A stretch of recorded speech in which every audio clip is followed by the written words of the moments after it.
Welcome students. आज हम हमारे चैप्टर रियल नंबर्स का पार्ट नंबर 7 करने जा रहे हैं। इस पार्ट में हम हमारे रैशनल नंबर्स और उनकी डेसिमल एक्सपेंशंस के बारे में स्टडी करेंगे कि कैसे वो नॉन टर्मिनेटिंग है या टर्मिनेटिंग डेसिमल एक्सपेंशंस हैं उनकी। वैसे जैसे आपको मैंने पहले भी बताया था कि टर्मिनेटिंग डेसिमल एक्सपेंशन कौन सी होती है और नॉन टर्मिनेटिंग कौन सी है। और हाँ, इसमें हम कुछ ये भी करेंगे कि कुछ कैसे एक्स्ट्रा क्वेश्चंस हम इसमें फ्रेम कर सकते हैं। जैसे कि अभी आपके जो MCQs आते हैं वो इसी तरह से बने होते हैं ना, छोटे छोटे 1 वर्ड क्वेश्चंस या फिलअप्स में जो फॉर्म में आते हैं, वो हम कैसे इन चैप्टर्स में हम कैसे फ्रेम करेंगे क्वेश्चंस। हम वो वाले क्वेश्चंस के बारे में भी इसमें स्टडी करेंगे और उनके फिर हम सॉल्यूशंस भी जैसे मैं आपको बताऊंगी। पहले जैसे आपको डेफिनेशन दूंगी ना आपको उनके बारे में, तो अभी आपने उनको ध्यान से सुनना है, तभी आप जो क्वेश्चंस मैं करूंगी फ्रेम उनके आप आंसर्स दे पाओगे, आपको अच्छे से समझ आ जाएंगे। मतलब रट्टाफिकेशन नहीं लगाना, हमने थोड़ा सा समझना है अच्छे से। अब देखो, जैसे कि मैंने आपको पहले ही बताया था कि टर्मिनेटिंग डेसिमल एक्सपेंशन कौन सी थी। मैंने आपको एक सिंपल सी लैंग्वेज में बताया था कि अगर हम किसी को क्या कर सकें, जब हम उसकी लॉन्ग डिवीज़न करते हैं तो अगर उसका रिमाइंडर 0 ला सकें हम, ठीक है ना, चाहे आफ्टर डेसिमल डिजिट्स कुछ हो जाए उसका रिमाइंडर 0, और या फिर मतलब स्टार्टिंग में ही अगर 0 हो जाए तो वो क्या हो जाती है, टर्मिनेटिंग हो जाती है। अगर डेसिमल में आती है तो डेसिमल एक्सपेंशन क्या होगी, उसकी टर्मिनेटिंग होगी। और अगर वो डिजिट्स क्या हो जाए, रिपीट होने शुरू हो जाए, तो फिर वो कौन सी होगी, वो नॉन टर्मिनेटिंग और रिपीटिंग हो गई।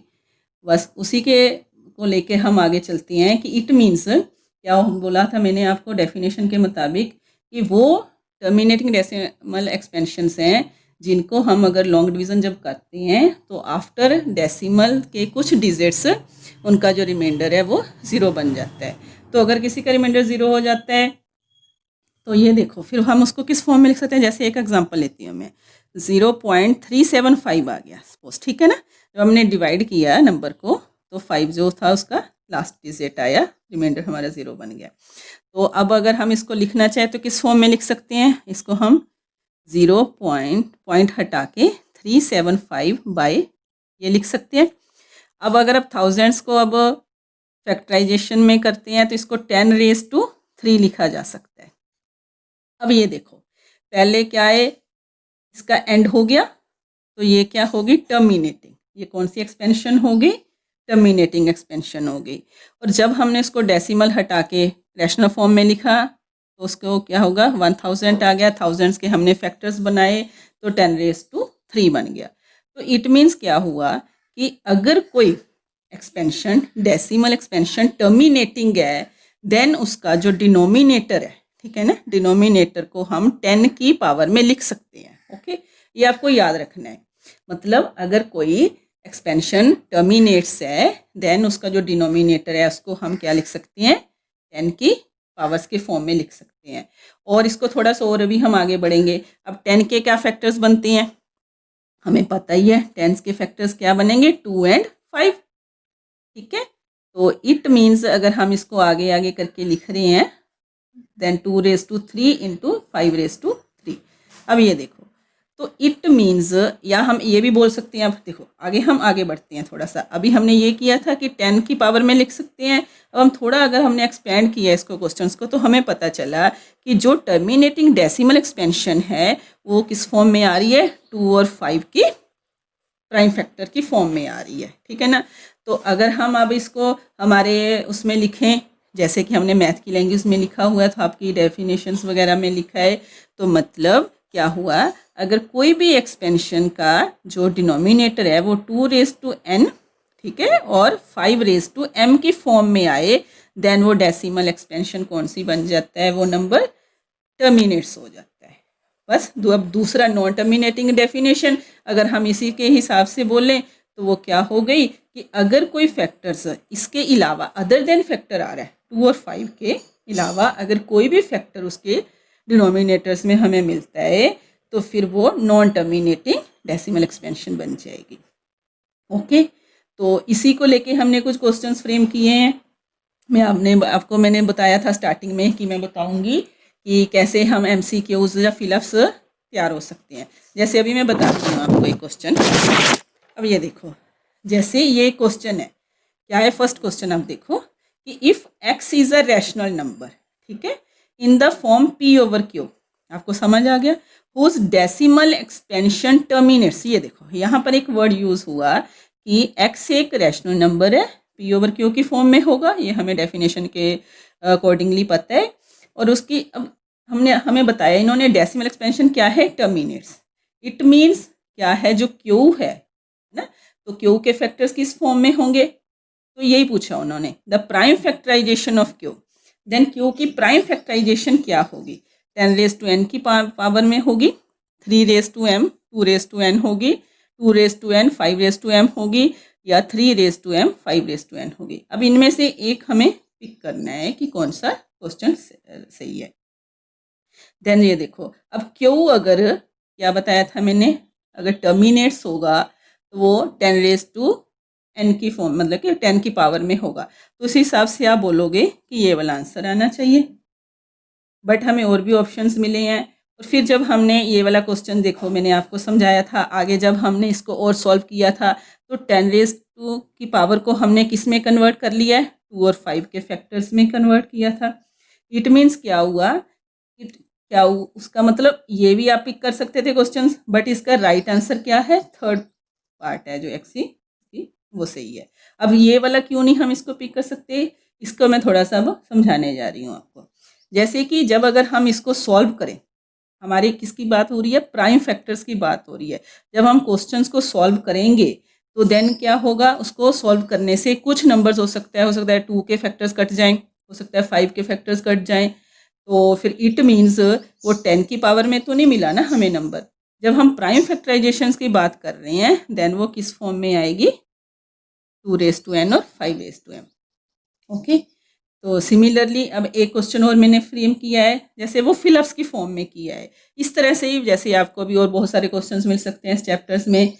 अभी हम आगे आगे अगर आप करोगे, पूछोगे मेरे से, तो हम कभी एक वीडियो ऐसे भी बना सकते हैं कि छोटे MCQ क्वेश्चंस का बना सकते हैं। ये मैंने सिर्फ आपको एक एग्जांपल के तौर पे बताए हैं कि इस तरह से क्वेश्चंस फ्रेम हो सकते हैं। रीज़न आपको पता ही है, क्योंकि अब मैथ्स में भी हमारे MCQs आने लग गए हैं, ठीक है। तो फिर इस वजह से हमें, अगर हम छोटी छोटी बातों पर ध्यान देंगे तभी हम MCQ कर पाएंगे, नहीं तो फिर हमारे MCQ हमें समझ नहीं आते कि इनका आंसर क्या है। और जैसे अब सेकंड क्वेश्चन देखो क्या है कि let x is equal to p over q. It means क्या हो गया कि कोई नंबर है जो p ओवर क्यू की फॉर्म में है, मतलब वो एक रैशनल नंबर है। यहाँ पर बताया है such that prime factorization of q is not of the form. यहाँ से क्वेश्चन ध्यान से जब अपने स्टडी करना है, इनको ध्यान से करना है। इन्होंने बताया कि q क्या है, इस फॉर्म में नहीं है। अब मैंने क्या बताया था कि जो टर्मिनेट्स नंबर्स होते हैं वो किस फॉर्म में होते हैं, 2 रेज टू n और 5 रेज टू m की फॉर्म में होता है, उसका जो q की फैक्टराइजेशन होती है। बट यहाँ पर इन्होंने बोला नॉट, इट मीन्स यहाँ से क्लियर कट हमें पता चल रहा है कि अगर टर्मिनेट्स की इस फॉर्म में होती है, तो अगर इस फॉर्म में नहीं है तो इट मीन्स वो कौन सी हो गई, नॉन टर्मिनेटिंग। तो वही बताया इन्होंने। Then x has decimal expansion, तो फिर जो x नंबर है उसकी डेसिमल एक्सपेंशन कौन सी होगी, तो आप इजीली आंसर बता सकोगे इसका कि वो क्या होगी, नॉन टर्मिनेटिंग रिपीटिंग। ओके, तो इस तरह से हमें और भी क्वेश्चंस बहुत सारे मिल जाते हैं। चलो अभी हम अपने एक्सरसाइज की तरफ क्वेश्चंस में चलते हैं, ऐसे हम बनाते जाएंगे कभी कभी। जैसे अभी हमारी एक्सरसाइज का हम फर्स्ट क्वेश्चन करने जा रहे हैं। फर्स्ट क्वेश्चन में क्या लिखा है, without actually performing the long division state whether the following numbers will have terminating decimal expansion और non terminating repeating decimal expansion. मतलब हमें उन्होंने क्या, एक्चुअली डिवीज़न नहीं करना हमें, मतलब विदाउट डिवीज़न अब हमें कैसे पता चलेगा कि इसकी जो एक्सपेंशन है वो टर्मिनेटिंग है या नॉन टर्मिनेटिंग है, ठीक है ना ये। लेकिन अब हमें पता है, अब हमने जैसे हमने डेफिनेशन की है टर्मिनेट की और नॉन टर्मिनेट की, तो अब हम बता सकते हैं विदाउट डिवीज़न भी इसकी जो एक्सपेंशन है वो टर्मिनेट्स है या नॉन टर्मिनेट्स। तो ठीक है, अभी जैसे इसका फर्स्ट पार्ट है, फर्स्ट पार्ट क्या है, 13/3125। ओके, तो हमें क्या किया था, हमने जो क्यू था, ये अगर ये पी ओवर क्यू की फॉर्म में है ये वाला नंबर, देन हमने क्यू के प्राइम फैक्टर्स किए, ठीक है। अब प्राइम फैक्टर्स अगर हमें इस फॉर्म में मिल जाएं, ठीक है ना, यही था ना कि अगर हमें प्राइम फैक्टर्स 2n और 5m की फॉर्म में मिलते हैं, देन हम इसको बोल देंगे कि इसकी जो एक्सपेंशन है वो क्या है, टर्मिनेटिंग है। और अगर हमें इस फॉर्म में नहीं मिले तो फिर हम नॉन टर्मिनेटिंग रिपीटिंग बोल देंगे। तो इट मीन्स हमें पहले इसके क्या बनाने हैं, फैक्टर्स, प्राइम फैक्टर्स बनाते हैं हम। जैसे इसके बनाओ, अभी आप इसके फैक्टर्स बनेंगे।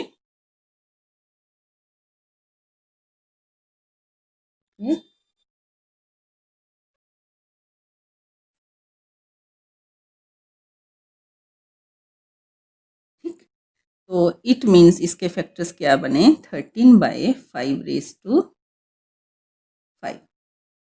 ठीक, अब आप बोलोगे कि मैम ये तो ओनली 5 की फॉर्म में है, 5m की फॉर्म में है, 2 वाला तो है नहीं। लेकिन हमें पता है कि अगर हम 2⁻0 लिख दें, क्या लिख दें, 2⁻0 लिख दें, देन वो फिर किस फॉर्म में बन गया, अब बन गया ये देखो, अब 2 और 5 की 2n और 5m की फॉर्म में बन गया। ये हम क्यों लिख पाए, क्योंकि हमें पता है कि अगर किसी भी नंबर की पावर 0 हो तो उसकी वैल्यू कितनी होती है, 1, ठीक है ना। तो इट मीन्स हम यहाँ पर ये लिख सकते हैं। तो अब ये देखो, ये वाला नंबर हमारा 2 रेस्ट की, अब यहाँ पर आप लिख दो द डेसिमल एक्सपेंशन, देन आप लिख दो क्यू हैज़ फैक्टर्स, क्या है, क्यू हैज़, आप लिख सकते हो थोड़ा सा, प्राइम फैक्टर्स, ठीक है, in form 2m n and 5m, therefore क्या हो गया, it is a, it has लिख दो, इट हैज क्या हो गया, टर्मिनेटिंग डेसिमल एक्सपेंशन। अब ये सब लिख दो, टर्मिनेटिंग डेसिमल एक्सपेंशन। ओके, अब ये इसी तरह से आपने इनके जो बाकी पार्ट्स हैं वो भी सॉल्व करने हैं। जब आप इनको सॉल्व करोगे तो ऐसे फैक्टर्स बनाओ, फिर आपने चेक करना है कि वो इस फॉर्म में आ सकते हैं या नहीं। अगर आ रही हैं देन हम फिर लिख देंगे कि हाँ इट हैज़ अ, मतलब in the form of this, then it is a decimal expansion. अब हम एक पार्ट और करने जा रही हूँ मैं थोड़ा सा, जैसे इसका 5th पार्ट देखो, अभी आप 5th पार्ट क्या है, 29/343। तो अब हमें क्या करने हैं, 343 के फैक्टर्स बनाने हैं, तो आप बनाओ।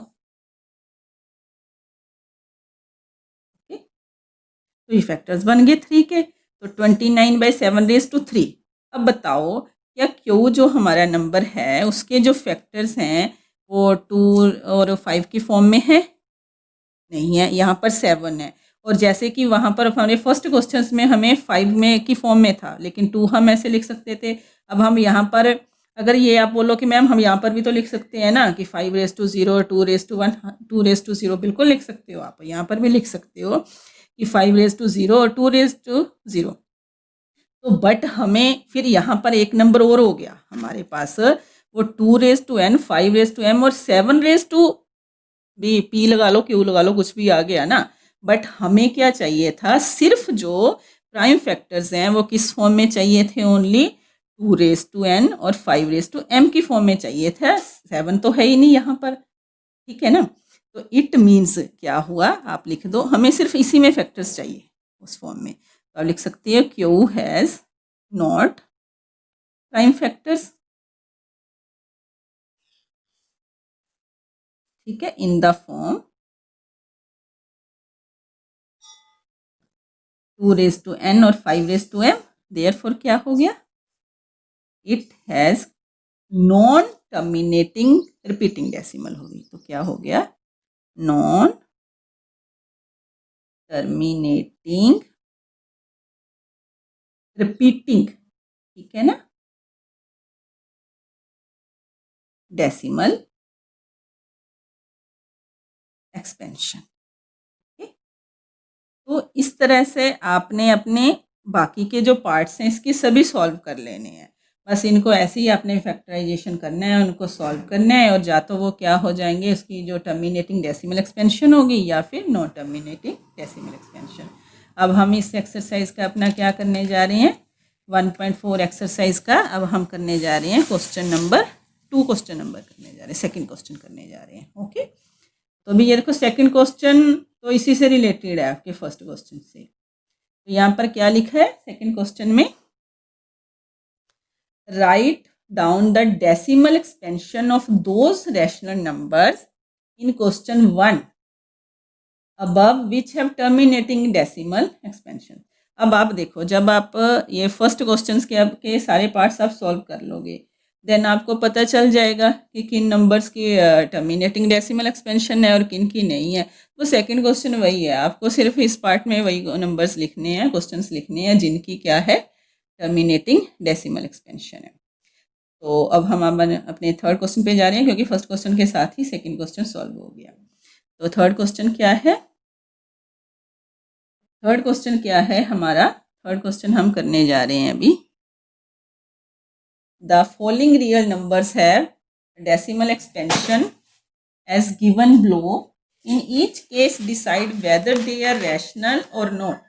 अब ये देखो, जो ये पार्ट्स हैं इसको हमने ये बताना है। इनमें 3 क्वेश्चंस दिए हुए हैं कि 3 क्वेश्चंस में से कौन सा जो पार्ट है वो डेसिमल रैशनल है या नहीं है। अब हमने क्या किया था कि जो रैशनल नंबर्स हैं वो डेफिनेशन के अकॉर्डिंगली क्या था कि उनको हम पी ओवर क्यू की फॉर्म में लिख सकते हैं, ठीक है ना। अब पी ओवर क्यू की फॉर्म में जो नंबर्स लिखे जा सकते हैं उनको हम रैशनल नंबर्स बोल देंगे। और उसके बाद हमें ये भी बताना है इस क्वेश्चंस में कि अगर आप वो रैशनल नंबर है देन जो क्यू है उसके प्राइम फैक्टर्स क्या होंगे, ठीक है। जैसे फर्स्ट पार्ट करने जा रहे हैं। अब फर्स्ट पार्ट क्या है, 43.1 2 3 4 5 6 7 8 9, ठीक है, 1 2 3 4 5 6 7 8 9। ओके, अब ये देखो, आप इसको पी ओवर क्यू की फॉर्म में लिख सकते हैं, बिल्कुल इजीली लिख सकते हैं। डेसिमल हटाएंगे और इसको पी ओवर क्यू की फॉर्म में लिख देंगे। तो ये देखो, तो ये नंबर आप पी ओवर क्यू की फॉर्म में लिख सके तो ठीक है, अभी हमने लिख दिया, देन क्या बन गया, ये रैशनल नंबर बन गया। और अब हमें इसकी क्या बतानी है, डेसिमल एक्सपेंशन उसकी बतानी है, सॉरी, हमें क्यू का क्या बतानी है, प्राइम फैक्टराइजेशन बतानी है। तो हमें पता ही है कि इसकी प्राइम फैक्टराइजेशन किस फॉर्म में आ रही है। देन ये देखो 10⁻⁹ है ना इसमें, तो इट मीन्स इसकी जो प्राइम फैक्टराइजेशन होगी वो किस में होगी, 2⁹ और 5⁹ की फॉर्म में आ जाएगी, ठीक है ना। तो ये फर्स्ट क्वेश्चन आपका हो गया।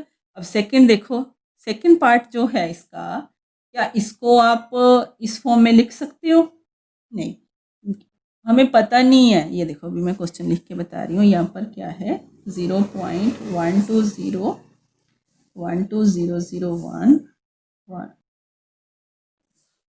1200001, देन इसी पैटर्न में चल रहा है ये 2000 एंड गो ऑन। अब अगर आप इसको लिखना चाहो इस तरह से, क्या आप इसको डेसिमल हटा के इस फॉर्म में लिख सकते हो, हम नहीं लिख सकते। तो इट मीन्स ये क्या है, हमारा रैशनल नंबर नहीं है। अब अगर रैशनल नंबर होता तभी हम इसकी फॉर्म में लिखना था। अब थर्ड क्वेश्चन देखो, थर्ड क्वेश्चन क्या हो गया आपका, जैसे ये है 4 3 43.1 2 3 4 5 6 7 8 9, ठीक है। क्या आप इसको इस फॉर्म में लिख सकते हो। आपने वैसे 9th में क्वेश्चंस किए हैं इस तरह से कि जैसे बार वाले क्वेश्चंस थे, तो हम इसको क्या कर सकते थे, इनको हम पी ओवर क्यू की फॉर्म में लिख सकते हैं। तो हम थोड़ा सा भी क्वेश्चंस को आप रिपीट करते हैं कि कैसे करते थे। चलो ठीक है, तो हम करते थे, इसको लेते थे लेट, इस नंबर को x ले लेते थे, let x is equal to 43.123456789, then फिर से रिपीट होगा ये 1 2 3 4 5।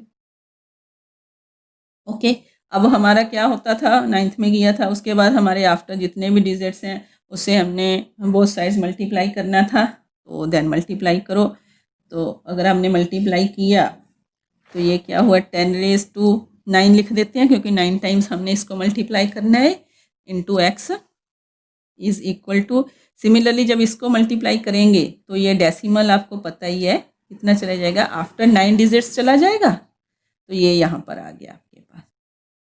उसके बाद का आपको स्टेप याद होगा कि हम क्या करते थे। ओके, देन सब्ट्रैक्ट, जैसे अगर आप इसको 1 नंबर और इस इक्वेशन को 2 नंबर दे रही हो, देन हम लिखते थे subtract first from second. Okay, जब हमने सब्ट्रैक्ट किया 10 raise to n x minus x is equal to, s को माइनस करोगे तो आप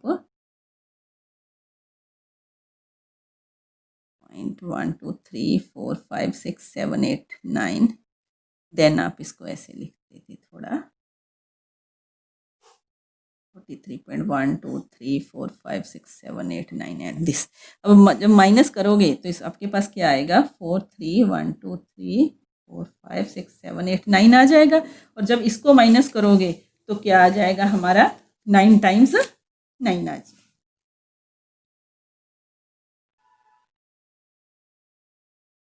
1 2 3 4 5 6 7 8 9, ठीक है, x आ गया। अब ये इधर चला गया, then x is equal to 4 3 1 2 3 4 5 6 7 8 9 upon, अब ये देखो क्या है, ये एक रैशनल नंबर है। अगर क्या लिख सकते हो आप इसको, देन हमें पता चल गया कि ये वाला नंबर क्या है, एक रैशनल नंबर है।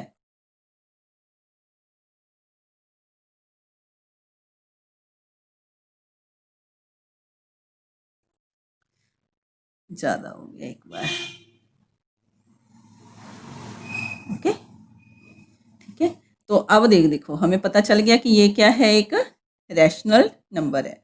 बट अब अगर हमने इसकी क्यू की फॉर्म लिखनी है, प्राइम फैक्टर्स लिखने हैं इसके, तो इसके प्राइम जो फैक्टर्स हैं वो 2 और उसकी 5 की फॉर्म में नहीं है, बिकॉज यहाँ पर 9 आ रहा है, ओनली अगर 10 होता है देन आने थे। बस हमें यही लिखना था, ये रैशनल नंबर है, बट जो क्यू के प्राइम फैक्टर्स हैं वो क्या है, आप ये लिख सकते हो, prime factors of Q R other than लिख सकते हो, ठीक है ना, आर अदर देन 2 और 5 से अलावा है। बस अब आपका इसी के साथ, इसी क्वेश्चंस के साथ क्या हो गया, ये आपका पूरा चैप्टर ख़त्म हो गया। और जिस तरह से अभी हमने इस पार्ट में कुछ एक्स्ट्रा क्वेश्चंस किए हैं, ऐसे ही हम जब हम बाकी चैप्टर्स करेंगे उनमें भी एक्स्ट्रा क्वेश्चंस भी करेंगे, साथ साथ करते जाएंगे, जैसे जैसे थोड़ा साथ साथ में आपको हर वीडियो में बताती जाऊंगी। और इसके अलावा भी अगर आपको कुछ भी कन्फ्यूजन्स हो, अगर आप दोबारा पूछना चाहो तो आप मेरे को पूछ सकते हो दोबारा, कमेंट बॉक्स में आप लिख भी सकते हो, कैसे भी कर सकते हो, पूछ सकते हो मेरे से।